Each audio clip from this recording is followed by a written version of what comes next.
신약 성경 히브리서 9장 말씀입니다. 신약 성경 362면경에 있습니다. 신약 성경 362면 히브리서 9장 19절 한 절 말씀입니다. 히브리서 9장 19절 한 절 말씀 우리 다 함께 합독하시겠습니다. 모세가 율법대로 모든 계명을 온 백성에게 말한 후에 송아지와 염소의 피 및 불물과 묽은 양털과 우슬초를 취하여 그 두루마리와 온 백성에게 뿌리며. 아멘. 오늘 말씀의 제목은 피 뿌린 책 성경입니다. 피 뿌린 책 성경. 성경에 피를 뿌렸다. 우리는 구약 39권, 신약 27권. 아시면서 말씀 안 하시는 거죠? 총 66권. 네.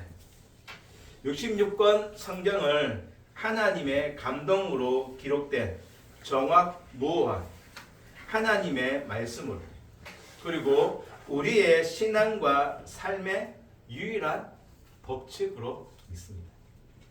이것이 저와 여러분 우리의 신앙 고백입니다. 디모데후서 3장 보면 예수 그리스도를 믿음으로 구원에 이르는 지혜를 줄 수 있는 것은 성경밖에 없습니다. 오직 성경에만 예수를 통해서 구원받을 수 있는 지혜를 발견할 수 있습니다.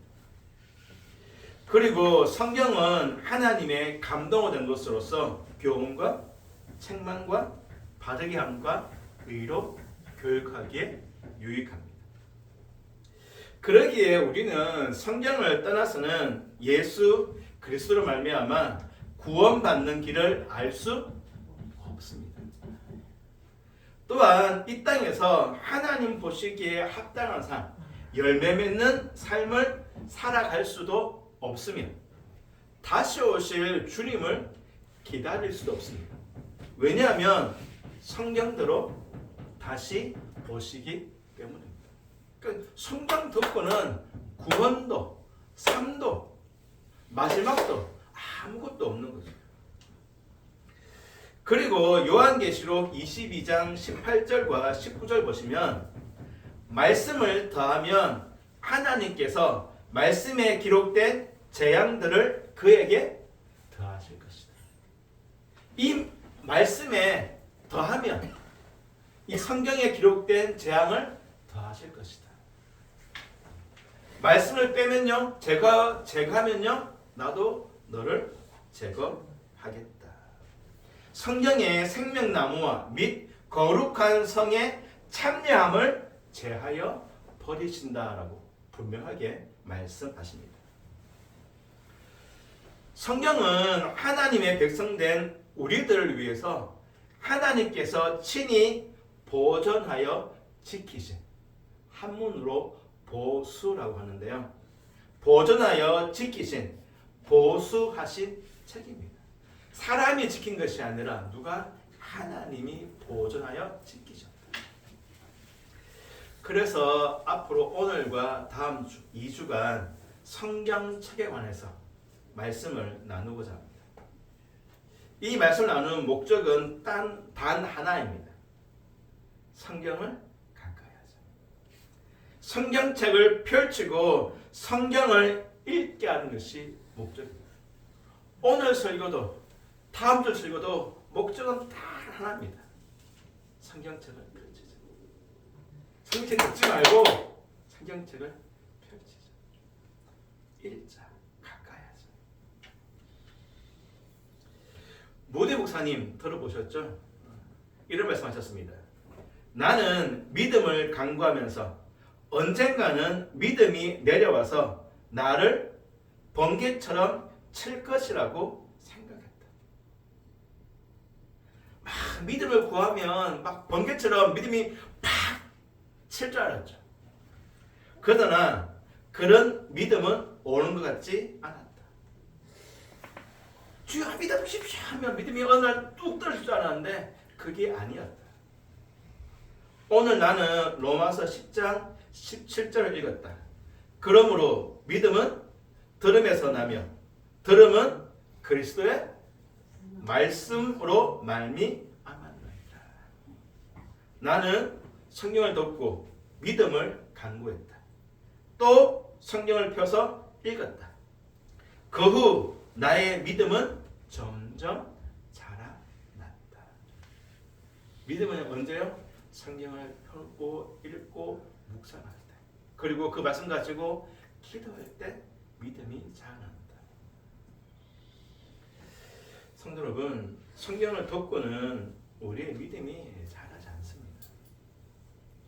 성경을 듣고는 올바른 신앙생활을 할 수 없습니다. 성경을 펼쳐야 비로소 성도다운 성도가 되기 시작하는 것입니다. 오늘 본문 히브리서 9장 19절 보시면 모세가 피를 그 두루마리와 온 백성에게 뿌렸다라고 말씀하고 있죠. 이것은 출애굽기 24장 말씀인데요. 우리 한번 찾아볼까요? 출애굽기 24장. 출애굽기 24장.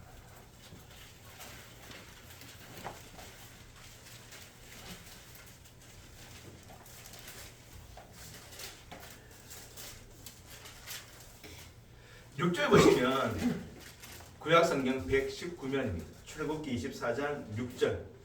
모세가 피를 가지고 반은 여러 양푼위에 담고 반은 어디에 뿌렸습니까?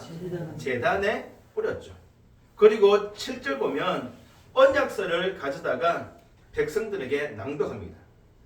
그러자 백성들이 어떻게 하죠? 다 준행하겠다고 하죠. 그러자 8절 모세가 피를 어디에 뿌렸죠? 백성들에게 뿌렸습니다. 그리고 오늘 본문 보면 그 피를 언약서 두루마리에도 뿌렸다라고 말씀하고 있죠. 이 언약서 두루마리가 지금 우리가 보고 있는 성경의 기원 시작입니다. 출애굽기 24장 딱 펴놓으세요. 네. 본문 돌아갈 필요 없습니다. 출애굽기 24장 딱 펴놓으시고. 그러니까 언약서, 지금 우리 성경에 뭐를 뿌렸다? 피를 뿌렸다. 이 피는 뭘 상징하죠? 그렇죠. 예수 그리스도 보혈의 피입니다. 그러니까 성경은 예수님의 피를 뿌린 책, 피 뿌린 책입니다. 하나님은 우리 손에 이 성경을 주시기 위해 지난 수천 년 동안 성경을 보존하시고 지키셨습니다. 뿐만 아니라 예수의 피까지 뿌렸습니다. 지금 우리 성경이 가로 성경이잖아요. 제가 어릴 때는 세로 성경이었습니다. 맞죠? 참 보기 어려웠습니다. 지금은 뭐 각양각색의 컬러지만 그죠? 옛날 성경 똑같았습니다. 비닐에서 해가지고 있고, 염색에 여기 무슨 색이었죠? 빨간색. 그렇죠, 빨간색. 뭐 어떤 면에서는 그 빨간색이 더 의미가 있지 않았을까? 왜냐하면 피 뿌린 책이니까. 누굴 위해서? 뭘 위해서? 하나님이 지난 수천 년 동안 성경을 보수하셨고 예수 그리스도의 구원의 피, 보혈의 피를 뿌리셨다. 그런데요, 우리는 어떻게 합니까? 성경책을 덮고 신앙생활을 하죠. 하나님은 나를 위해서 구원의 길을 보이시고 우리 살아갈 삶을 보이시고 다시 오실 주님을 준비하라고 그 성경을 보존하시고 지키셨을 뿐만 아니라 예수의 피까지 뿌렸는데 우리는 이걸 덮고 신앙생활합니다. 성경을 멀리하고 살아가죠. 그러면서 하나님 믿음 주세요. 하나님 복 주세요. 하나님 형통케 해주세요.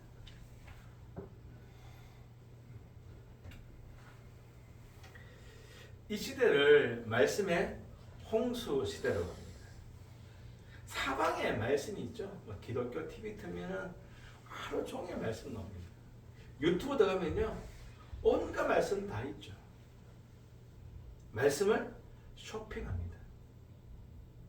다음 주에 말씀드리겠지만 성도 여러분, 설교를 듣는다고 해서 믿음이 자라지 않습니다. 설교 듣는다고 해서 믿음 자라지 않아요. 자기 만족이고요, 자기 위안입니다. 우리나라에 좋다는 목사님 설교 유튜브 다 있습니다. 막 돌아가면서 들으시죠. 막 쇼핑합니다. 그거 듣는다고요, 믿음 자라지 않아요. 반드시 성경을 펼쳐서 읽어야 합니다. 묵상해야 합니다. 그래야 그 말씀들이 내 안에서 역사하는 겁니다. 지금 성경 필사하고 있습니다. 지난 주일에 간증드렸죠. 와, 정말 대단하다. 목사님 어떻게 가셨어요? 이거 하려고 전시하고 간증한 거 아닙니다. 목사님도 그런 마음으로 전시하고 간증하지 않으셨어요.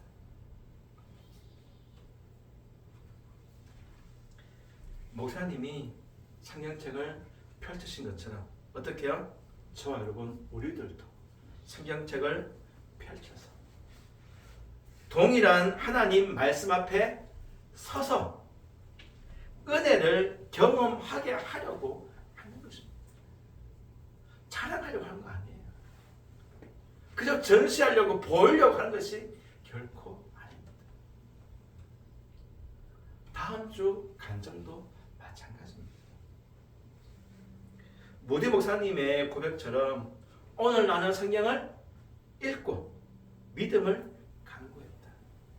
또 성경을 펴서 읽었다. 그 후 나의 믿음은 점점 자라났다. 이 고백이 저와 여러분 우리의 살아있는 간증과 체험되시기를 주의 이름으로 축복합니다. 아멘. 성경을 읽다 보면 이런 말이 있습니다. 언약서, 언약책, 혹은 율법서, 율법책 이런 표현이 있는데요. 이것이 성경의 모태입니다. 우리가 보고 있는 성경의 시작은 하나님께서 친히 친히 손으로 기록하신 십계명에서 출발합니다. 우리가 보고 있는 이 성경의 출발 시작은요, 하나님이 친히 손으로 쓰신 십계명이 그 시작입니다. 신명기 9장 10절 여호와께서 두 돌판을 내게 주셨으니 그 돌판의 글은 하나님이 손으로 기록하신 것이요. 성경의 시작은요, 하나님이 친히 직접 손으로 쓰신 것에서 시작되었습니다. 이것은 성경 스스로 하나님 말씀 그 자체임을 증거하는 것입니다. 이것을 좀 어려운 말로요, 성경의 독자적 신임성이라고 합니다. 독자적 신임성. 성경 스스로가 하나님의 말씀임을 신적 권위를 가지고 있다는 것입니다. 그리고 책 사시면 책 앞에 뭐가 있죠? 네? 머리말도 있고, 그리고 뭐 프롤로그 해야 되나? 내역도 제목도 쭉 있고, 그쪽 넘기시면 추천사가 있습니다. 추천사 맞죠? 책 사보셨죠? 네, 추천사. 추천사가 몇 명 있느냐? 그건 누가 추천했냐에 따라서 그 책의 어떤 권위가 인정되죠. 누가 내 책에 추천해 줬느냐? 추천사가 몇 명 있느냐? 요즘 보면요, 추천사 되게 많아요. 우리 성경 앞에 보시면 추천사 있죠? 네? 있어요? 성경 앞에 추천사 있는데 난 본 적이 없는데. 성경 앞에는 추천사가 없습니다. 필요 없는 거죠. 왜 그렇습니까? 성경 자체가 하나님 말씀임을 증명하기 때문에, 증거하기 때문에 사람의 추천이 필요 없어요. 모든 성경은 하나님의 감동으로 기록되었으며 하나님의 절대적 권위로 기록된 이 신구약 성경은요, 기록이 완전히 종료된 완결판입니다. 이 성경은 이미 하나님이 다 기록하신 완결판. 그래서 더해서도 안 되고 뺐어도 안 됩니다. 남유다 왕 가운데요, 저와 성이 똑같은 왕이 있습니다. 여호야김이라고. 여호야김 왕이 있습니다. 여호야김. 그것도 김이 성 아니에요, 아시죠? 여호야김. 예레미야 36장 보시면 여호야김 4년에 하나님의 말씀이 예레미야 선지자에게 임하였습니다. 기록했어요. 그리고 그때 예레미야가 감옥에 갇혔기 때문에 바룩이 그 말씀을 가지고 성전 가서 낭독했습니다. 백성들이 그걸 듣고요, 금식했습니다. 금식하자. 선포 금식했어요. 무슨 말이죠?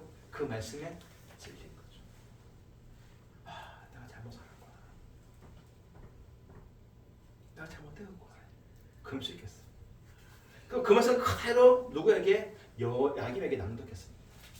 그런데 여호야김은요, 한 서너 장 낭독하면 칼로 찢어요. 그리고 불태웠습니다. 그렇게 해서 두루마리를 다 불태웠어요. 백성들은 듣고 금식하는데요, 이 왕이요, 들려주면 찢어서 불태우고, 들려주면 찢어서 불태우고, 다 불태웠습니다. 성도 여러분, 그 말씀이 어떻게 되었을까요? 다 불탔을까요? 예레미야 36장 32절 보시면 유다의 여호야김 왕이 불사른 책의 모든 말을 예레미야가 전하는 대로 기록하고 그 외에도 같은 말을 많이 더하였더라. 여호야김이 태운 그 모든 말씀을요, 하나님이 똑같이 예레미야에게 감동하셔서 또 기록했었어요. 뿐만 아니라 어떻게 해요? 많이 더하여 주셨다. 그럼 제가 하나 물어보겠습니다. 저 오늘 설교하잖아요. 설교하고 한 10분 뒤에 목사님 오늘 설교한 거 다 한번 적어보세요 그러면 제가 얼마나 적을까요? 네, 웃는 그대로입니다. 반도 못 적을걸요? 그대로 적으라 그러면? 예레미야는 뭐 저와 비슷하겠습니까? 근데 똑같이 적었어요. 누가 적은 거예요? 하나님이 감동하시니까 말씀 그대로 적는 거예요. 여호야김은 불태웠지만 하나님은 다 기억하셔서 그대로 적을 뿐만 아니라 어떻게 해요? 더하여 기록하신다.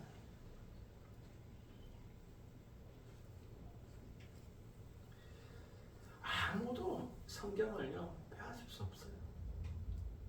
불태울 수도 없고요, 없앨 수도 없습니다. 왜요? 하나님이 붙잡고 계시거든요. 하나님이 보존하시고 지키시는데 누가 빼앗겠습니까?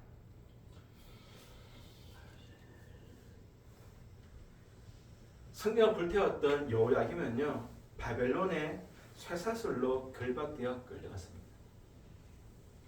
그에 대한 예언이 예레미야 36장 30절에 있는데요, 그의 시체는 버림을 당하여 낮에는 더위, 밤에는 추위를 당하리라 라고 예언되어 있습니다. 성경에 그의 죽을 가능한 기록 없습니다.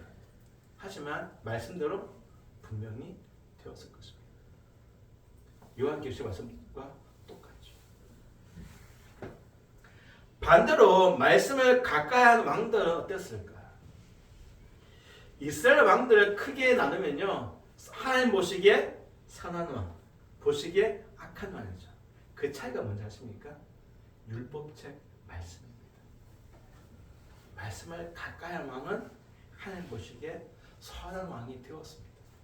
하지만 말씀을 버린 왕들은요, 하나님 보시기에 악한 왕이 되었습니다. 솔로몬 이후에 나라가 달라지죠. 북쪽의 북이스라엘은 총 왕이 19명인데요. 모두 단 한 명도 말씀을 가까이 하지 않았습니다. 하나님 보시기에 악한 왕이었죠. 그나마 남유다에는요 율법과 함께했던 왕들이 있습니다. 이들은 자신들뿐만 아니라 백성들에게 말씀을 가르치며 자신들의 통치 근본을 율법책, 말씀에 두었습니다. 이렇게 선한 왕들이 말씀을 가지고 율법책을 손에 들고 통치할 때 그 나라가 형통하였죠. 번성하였습니다. 평안하였습니다. 아무리 큰 대적이 공격해와도 하나님이 다 물티셨죠. 그럼에도 남유다 역시 어떻게 되었습니까? 멸망했죠. 역대하 36장 15절입니다. 그 조상들의 하나님 여호와께서 그의 백성과 그 거하시는 곳을 아끼사 부지런히 그의 사신들을 그 백성에게 보내어 이루셨으나 하나님이 백성들이 사랑하셔서 그들의 땅을 사랑하셔서 그들을 아끼셔서 어떻게 하셨다고요? 부지런히 하나님의 사신들 선지자를 보내서 말씀하셨으나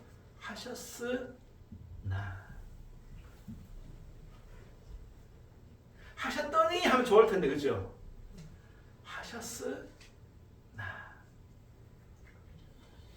하나님께서 그 백성과 그 땅을 너무 사랑하셨어요. 아끼셔서 정말 부지런히 선지자를 보냈습니다. 그래서 말씀하셨어요. 그러나 16절에 보시면 하나님의 사신들을 비웃고 그의 말씀을 멸시하며 그의 선지자를 욕하였다. 비웃고 멸시하고 욕하였다. 그 결과 하나님의 진노를 피하지 못하였다. 결국 남유다 역시 바벨론에 의해서 멸망당하고 말았습니다. 제가 이렇게 말할 만한 어떤 위치나 자격, 능력 아무 조건 안 되지만요. 저는 그렇게 생각합니다. 너무나 다 지금 나라가 위기라고 말합니다. 서로 상대방을 막 욕하죠. 물론 잘못도 있을 것입니다. 하지만 이 나라의 위기는 그 사람이 잘못했을 겁니다. 우리를 아끼셔서 말씀하시는 하나님의 그 음성을 누가? 성도들이 내가 듣지 않기 때문입니다. 저는 그렇게 생각합니다. 제가 나를 향해서 많은 한국교회를 향해서 말할 만한 자격이 없습니다. 이게 제 생각입니다. 이것이 잘못이다, 저게 잘못이다. 물론 지적도 해야 되고 또 올바른 소리 내야 되겠죠. 그게 앞서서 하나님이 나를 향해서 시대의 성도들 교회를 향해서 무슨 말씀하시는지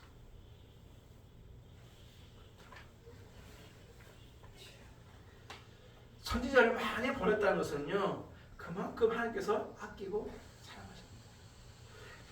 선지자를 언제 가장 많이 보내신지 아십니까? 남유다에? 이스라엘에? 우리 잘 모르는 구약 성경 뒤쪽에 있는 선지자들 쭉 있잖아요. 소선지자들. 대부분 남유다가 멸망하기 전입니다. 가장 혼란기죠. 가장 어려운 시기에 가장 많은 선지자를 보냈다는 것은 그만큼 아끼셔서 털어오기를 바라는 아버지 마음이죠. 말씀드린 것처럼 요즘을 말씀의 홍수 시대라고 합니다. 홍수에 정작 마실 물이 없다고 하죠. 말씀의 홍수 시대에 들을 말씀이 없다고 말합니다. 그런데요, 저는 말씀을 준비하면서 이런 생각이 들었습니다. 하나님께서 저와 여러분, 우리를, 이 민족을 너무 아끼셔서 말씀을 홍수처럼 보내시는 것은 아닐까?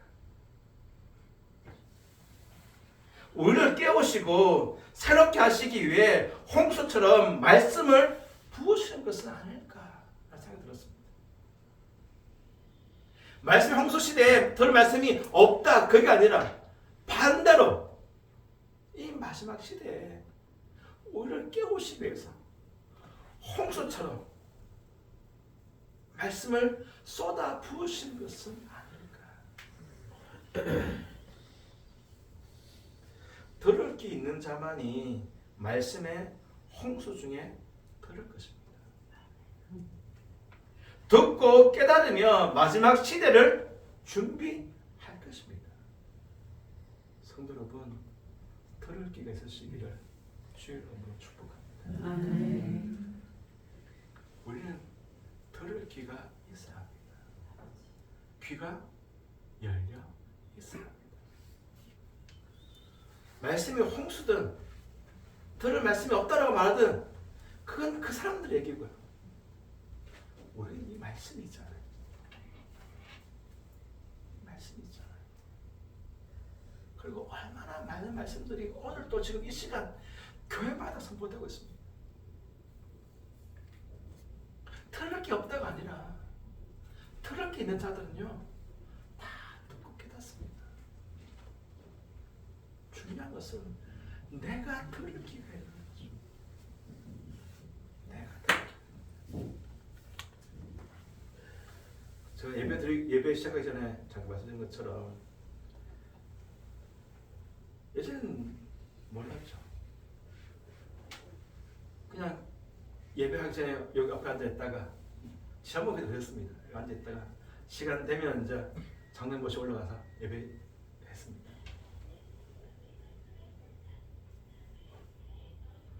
근데 며칠 전에 아목사님 그 얘기 하시더라고요.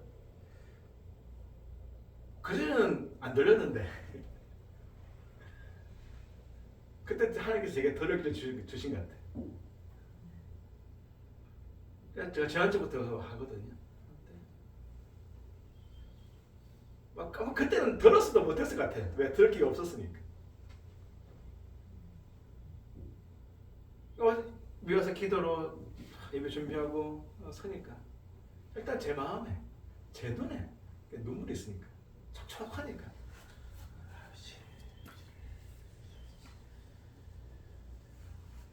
들을 게 있는 자는 듣겠죠. 성도 여러분, 들을 게 혹시 없으면 억지라도 펼쳐야 됩니다. 자꾸 펼치고 읽고 듣다 보면요 하나님이 들을 길을 주세요. 가만히 앉아서 감 떨어지게 기다리면 안 됩니다. 물론 때로 그렇게 은혜도 그렇게 은혜에 임한 경우도 있는 것 같습니다. 근데 우리 다 여기 저부터 목사고 권사님들이고 집사님들이고 장로님이잖아요. 이쯤 시작 되시면요 감 떨어지게 되시면 안 떨어집니다. 떨어진 감에 얼굴 깨집니다. 억지로도 자꾸 길을 이렇게 확 갖다 대셔야 돼요. 그래야 들을 기가 열립니다.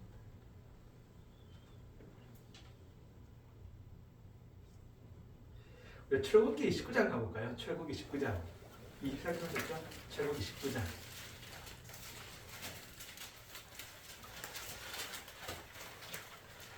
1절 보겠습니다. 19장 1절 출애굽기 19장 1절 같이 읽겠습니다. 이스라엘 자손이 애굽 땅을 떠난 지 3개월 되던 날 그들이 시내 광야에 이르니라. 아멘. 언제요? 3개월 되던 날 어디에? 시내 광야. 우리 성경은 3개월 되던 날 되어 있는데요. 다른 성경 보면 3월 초하루 3월 1일 되어 있습니다. 그러니까 출애굽한 백성들이 언제? 3월 1일에 시내 광야, 시내산에 도착했습니다. 도착한 이후로 모세가요 8번, 몇 번? 8번 시내산에 입성합니다. 시내산 한번 제가 가봤는데요. 성교수를 가면 보통 이제 새벽 2시에 일찍 보려고 낙타 타고 갑니다. 낙타. 2,700m 거래요. 고지가. 낮은 고지가 아닙니다. 완전 돌산이고요. 새벽에 낙타 타고 한 꽤 올라갑니다. 정상 가까이 가서 이제 잠깐 천막 들어가서 좀 몸도 좀 녹이고 라면도 먹고 예배도 드리고 그래서 좀 이따가 정상 거기서 올라가거든요. 2,700 될 거예요. 그 몇 번? 8번 올라갔다 내려갔다 하는 거죠. 올라가서 말씀 들으며 내려와서 백성들에게 선포하고 백성들이 응답이 있겠죠. 뭔가 대답이. 또 그 받고 또 올라가서 하나님 백성들이 이렇게 응대했습니다. 그리고 또 하나님 또 말씀하시면 또 듣고 내려와서 또 하고 이게 총 8번이거든요. 한잔 더 볼까요? 20절 출애굽 20절 1절 같이 읽겠습니다. 하나님이 이 모든 말씀으로 말씀하여 이르시되 20장이 무슨 내용이죠? 십계명이에요. 성경 시작이 뭐라고 그랬죠? 하나님이 친히 손으로 쓰신 십계명이 성경의 시작 말씀드렸죠. 이 20장 말씀을 들을 때가 모세가 4번째 시내산에 올라갔을 때입니다. 그날이 3월 6일입니다. 3월 6일. 성도 여러분, 오순절 하면 뭐가 기억나시죠? 오순절. 성령 강림이죠. 사도행전 2장에 기록되어 있습니다. 마가다라 땅에서 약속하신 성령이 기다리던 베드로와 성도들에게 성령이 임하신 날이 오순절이죠. 오순절은 6월절 이후에 50절 날이 오순절입니다.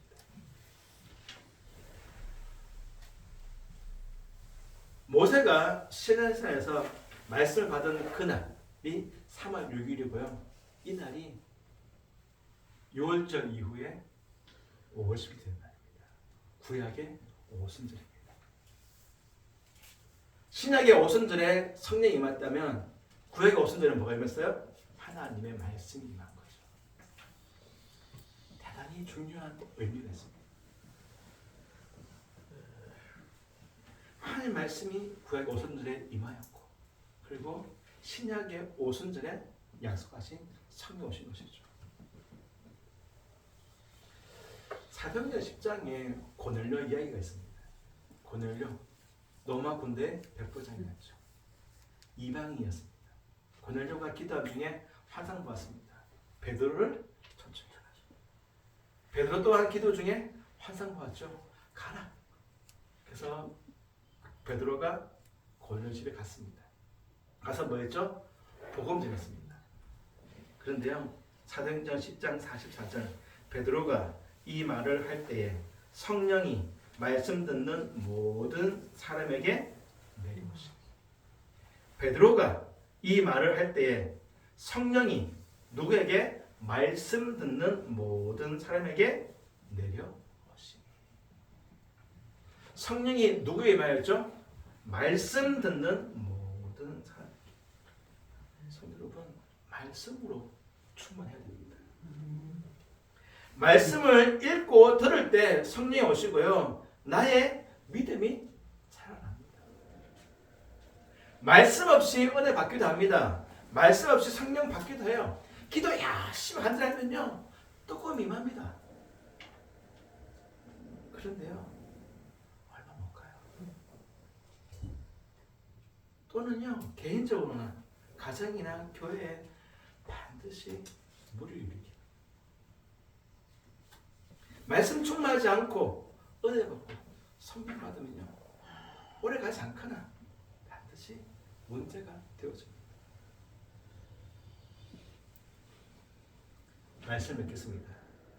성경은 하나님께서 친히 쓰심으로 시작되었으며 하나님이 친히 보존하시고 지키신 보수하신 성경 66권이 지금 우리 손에 있습니다. 이 성경은요 단지 종이가 아니에요. 인쇄물이 아닙니다. 예수님의 피가 뿌려진 피 뿌린 책입니다. 성경을 멀리하고 가감한 모든 자들은 하나님의 저주 심판을 받았습니다. 하지만 말씀을 가까이 한 자는 모두 하나님의 은혜와 복을 받았죠. 뿐만 아니라 가정과 나라가 하나님의 은혜 아래 살게 됩니다. 이것을 이스라엘 역사가 우리에게 분명하게 보여주고 있죠. 하나님은 이스라엘 백성들을 아끼셔서 부지런히 선지자를 보내셨습니다. 말씀하셨습니다. 하지만 백성들은 멸시하고 조롱하고 듣지 않았죠. 그 결과 무엇입니까? 멸망하였습니다. 하나님께서 우리나라를 끝까지 붙들어 주시라고 믿고 확신합니다. 또 그렇게 해주시길 기도합니다. 하지만 혹 우리나라가 멸망한다면 그것은 그 사회를 잘못했으가 아니라 우리가 말씀을 듣지 않았습니다. 우리 또한 마지막 시대를 살아가고 있습니다. 말씀의 홍수 시대입니다. 우리를 아끼셔서 부지런히 지금도 말씀하시는 것이다. 그러니 우리가 말씀을 펼쳐야 합니다. 말씀을 가까이 하고 읽어야 합니다. 말씀을 들을 때 고넬료 집에 임한 그 성령이 우리에게도 임하는 줄 믿습니다. 말씀을 더욱 사모하시고 말씀을 가까이 하시고 펼치셔서 꼭 읽으셔서 그때 그 성령이 내 안에 우리 가정 가운데 그리고 교회에 더 나가서 이 나라와 이 민족 가운데 다시 한번 충만하게 임한 역사 있기를 주의 이름으로 축복합니다. 기도하시겠습니다. 하나님, 우리를 위해서 지난 수천 년간 성경을 지키시고 보존하셨습니다. 예수 그리스도의 그 피를 뿌리셨습니다.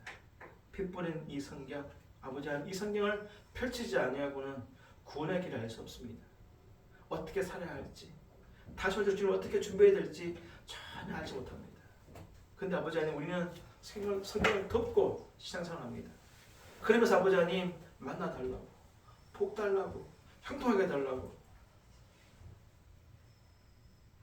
아버지 하나님, 성경을 펼칠 때 주의 음성이 들리고 주의 말씀이 보이고 주의 은혜가 임하고 믿음이 자라는 줄 압니다.